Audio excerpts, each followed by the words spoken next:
Kilichofanyika pale bustanini Edeni kimsingi kikahesabu ya kwamba dhambi imeingia, sio kitendo cha kula tunda peke yake, ila ilitangulia roho ya kutilia mashaka uhalali wa Mungu kuwa muumbaji na mmiliki.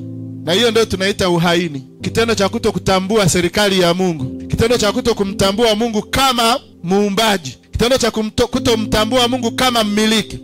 Na roho ya uhaini ilianzia mbinguni kwa Lucifer, na Lucifer aliposhindwa kupindua serikali ya mbinguni akatupwa hata nchi, akaileta ile roho ya uhaini na kuiambukiza kwa Adam, na Adamu akaipokea akajaribu kufanya.